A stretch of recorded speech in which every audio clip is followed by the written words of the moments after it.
नमस्कार.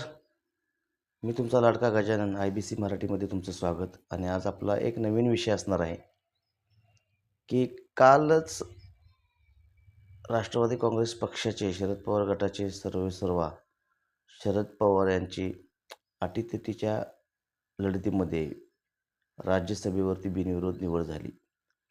बिनविरोध निवड झाल्यानंतर कालच त्यांनी काँग्रेस, शिवसेनेचे आभार मानले आणि या आभार मानताना किंवा आभार व्यक्त करताना शरद पवार थोड्या मिनिटासाठी भावनिकही झाले.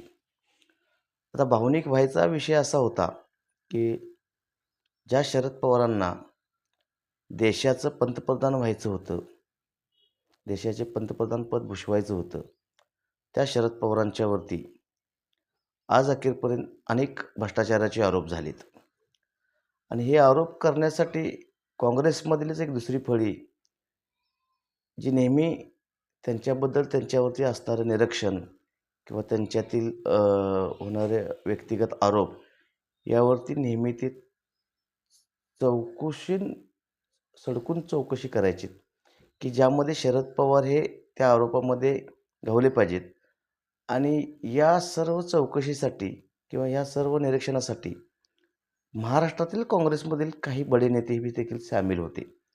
कारण शरद पवारांच्या राजकीय राजकारणीमध्ये शरद पवारांनी अनेक पदे भूषवली. जसे की रयत शिक्षण संस्थेचे अध्यक्षपद असेल, ICC अध्यक्षपद असेल किंवा क्रिकेट नियामक बोर्ड असेल, अन्य बरीचशीच खाती असेल, महाराष्ट्र राज्य बँक असेल, अशा अनेक ठिकाणी काम करत असताना त्यांच्यावर भरपूर प्रमाणात आरोपाच्या देखील फेऱ्या उडवल्या गेल्या.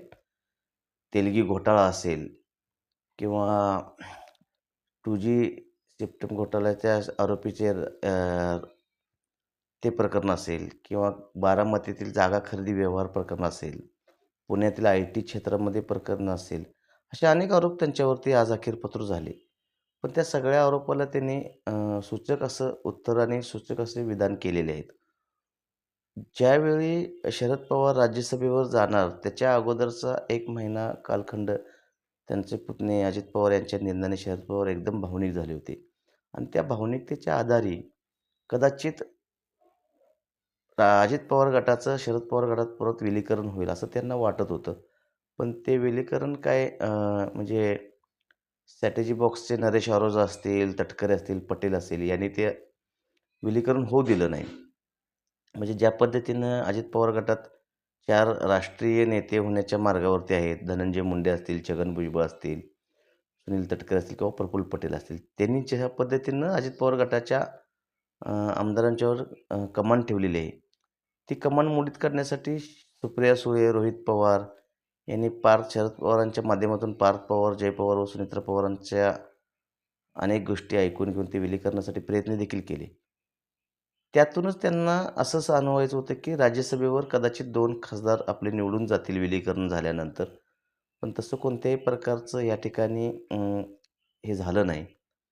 त्यातच काँग्रेसने प्रकाश आंबेडकरांच्यासाठी पसंती दिली होती. कारण खासदारकीला जेवढे काही खासदार आहेत, त्यामध्ये प्रकाश आंबेडकरांचा फार मोठा वाटा आहे. हे जे काँग्रेस, राष्ट्रवादीचे जे खासदार काही निवडून आलेत, यामध्ये प्रकाश आंबेडकरांचा फार मोठा वाटा होता. म्हणून काँग्रेसचे वरिष्ठ ह्यांची इच्छा होती, की प्रकाश आंबेडकरांना या ठिकाणी उमेदवारी द्यायची. त्यातच देवेंद्र फडणवीस यांची प्रकाश आंबेडकरांना नापसंती आणि त्यांनी टाकलेली गुगली म्हणजे कुणालाच होऊन शिवसेना किंवा राष्ट्रवादी किंवा काँग्रेसचा यांचा न होता दुसरा 7वा उमेदवार दुसरा निवडून आणायचा. या सगळ्या अचानक अशा भानगडीमुळे शरद पवार हैराण झाले होते. पण जे हारतील ते शरद पवार कसे असं म्हणतात त्यातला हा प्रकार. आणि त्यांनी आपला विजय निश्चितच सुकर केला आणि राज्यसभेवर 7वी सीट शिवसेना, काँग्रेस, राष्ट्रवादी आणि भाजपच्या मदतीने शरद पवार 7व्या जागेसाठी निवडून गेले.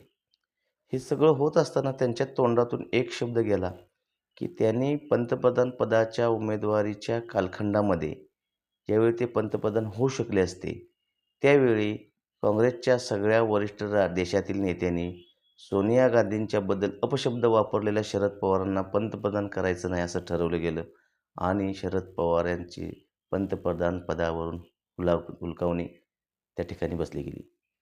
आज कदाचित त्यांना त्याचा पश्चाताप झाला असेल.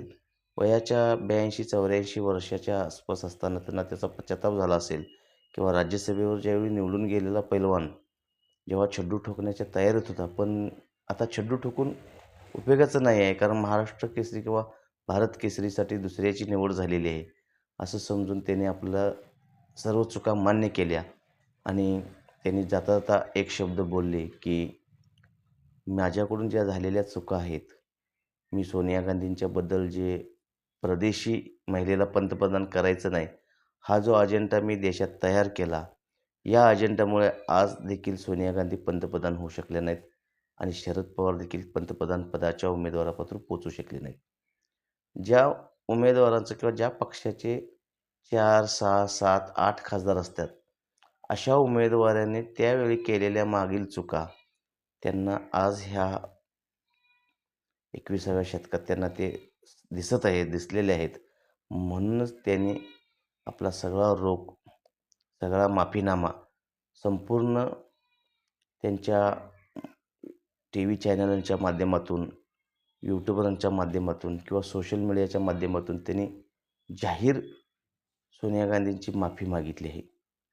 म्हणजे जे शरद पवार अत्यंत हुशार असणारे शरद पवार, सोनिया गांधींच्याबद्दल काही शब्द चुकीचे बोलल्यामुळे त्यांना त्यांचं पंतप्रधान पदाचं पद हुलकावणी मिळाली.